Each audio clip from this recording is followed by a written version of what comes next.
Hello, my name is Tyler Thompson, and this is my senior project presentation. Last summer, I recently had the wonderful opportunity to visit Recife, Brazil on a humanitarian experience trip. There, me and 20 other people were tasked with building a community center for the poor neighborhoods down there. Our group was the second group of 8 that would be doing this. This community center would be an all-purpose building that would be used for a variety of reasons. Many of the reasons include weddings, parties, business meetings, or social events. When we arrived at the airport to start this project, I realized that there was a lot of people that were there, and I began to wonder how were we going to transport all of us from and to the worksite. Each day would consist of waking up at 6:30 in the morning. This was extremely important as we would be able to start earlier and get more work done in the day. After waking up, we would then eat breakfast and then get on a bus. The bus would take us from where we would stay to our worksite, which was about a 25-minute drive. From there, our 2 trip leaders would then split us up into different groups. Each group had a different task for that day. Some groups would do things such as digging trenches, moving sand, moving concrete, moving bricks, moving water, sifting sand, or mixing the concrete. We also worked alongside local construction workers. These guys spoke very little to no English at all. They were essential in the building of this community project, as they knew the lay of the land and how to do things the Brazilian way. Here is what our work site looked like. Our job was to dig a trench in a square shape, fill it with concrete, fill it with bricks, and then cover it all with dirt. This is what sifting the sand entailed. You hold a piece of wire mesh between wooden boards and have to manually shake it to sift the sand. This is what digging the trenches entailed, just good old hard work, getting the shovel in the dirt. Now, one thing our trip leaders wanted us to remember was that they wanted us to switch jobs a lot.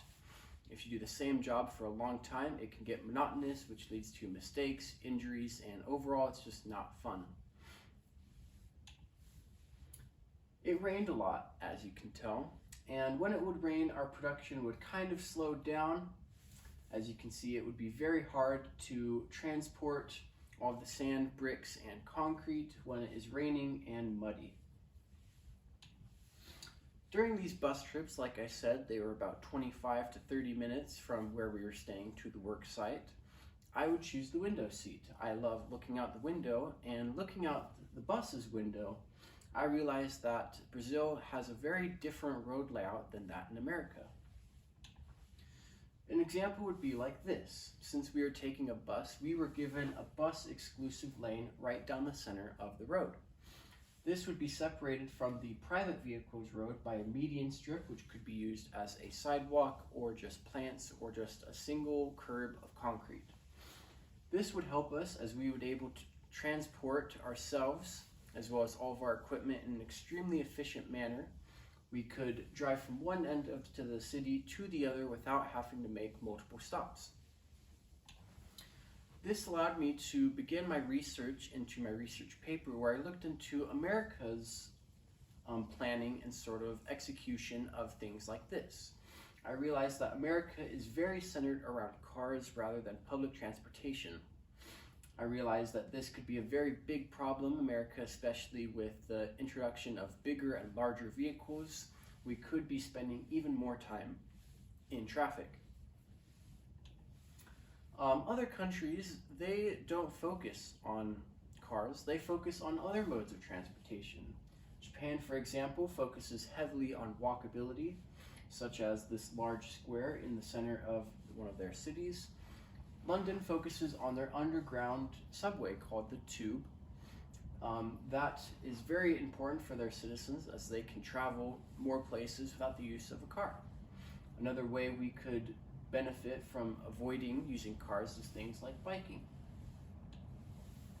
At the end of each workday, it was about 10 hours of work per day, we would become very exhausted, and our trip leaders knew that we would be tired, and so they would plan for special activities after we were done.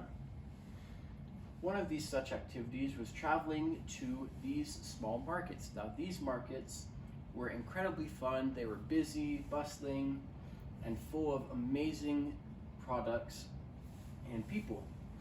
Such shops could include bracelets, necklaces, or rings. There was also a supermarket very close by that could sell food and drinks if we wanted some. One of my favorite stands was this small crepe stand that was owned by this lovely Brazilian woman. She would make us crepes that were relatively cheap, and they were full of amazing things like fresh bananas, fresh strawberries, or Nutella.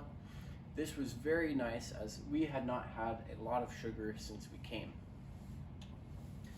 There was also a beach. This was about a 5-minute walk from where we were staying, which was very nice.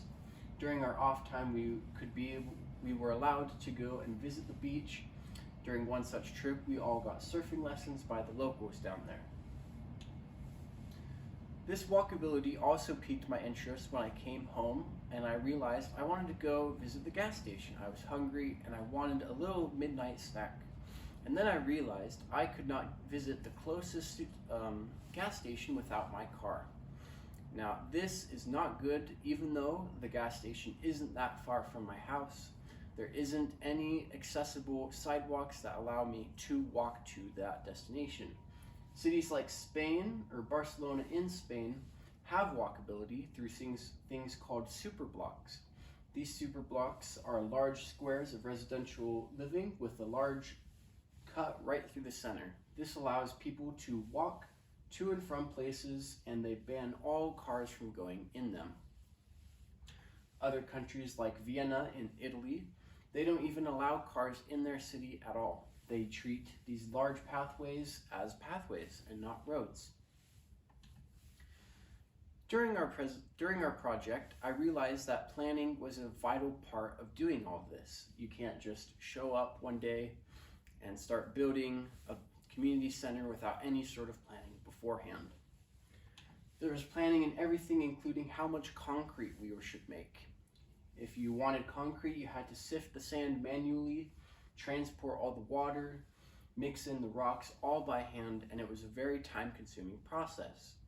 If you made too much concrete, overnight it would dry up and it would be useless by the next day, which means you have to make more, which would waste more materials. If you had made too little, you would have to spend more time making more concrete, which again isn't efficient. We were following a blueprint very closely throughout this entire project. Our trenches were designed to be dug in a very specific and precise manner. If this was not followed correctly, the entire building could collapse, as the dirt and ground of Brazil is very soft and prone to collapsing. It was very important that we followed the directions and blueprints on the head.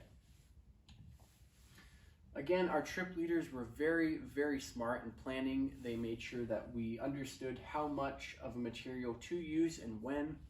They understood that time was very valuable and that we should not use it sparingly. We decided that the best course of action was to make concrete in these one-bag segments. This would allow us to fully use the concrete bag one time, and then we could go from there. If we needed a little bit more, we could bring out another bag. If we didn't need as much, we wouldn't waste as much concrete. Again, we avoided all of the mistakes by this planning. If we had showed up the day not knowing how to build any of this and relying solely on our local construction workers, it would have taken a longer amount of time and we would have wasted a lot more resources trying to build this. Again, our United States of America, as glorious as it is, can learn from these other countries. If we spend more time planning and thinking out of our routes other than using cars, we can save valuable time and resources, things like money. We also save an enormous amount of time. You know, time spent in traffic can be used for other things like seeing family, being in business meetings, and so forth. Software can help designers and engineers in doing this. Software and technology in general has become a long way since its introduction, and now it can take AI learning and other valuable tools to look at large spaces of development and find the best way to use that space, whether it's adding parks or adding walkways instead of roads, whether it's adding a subway station or sidewalks. It is very important that we use this planning and software in our design. To finalize, I am very thankful that I was able to go on this trip. Overall, I had an amazing experience. It's helped open my eyes to how other people live their lives, and I simply won't forget it. Thank you for listening to my talk.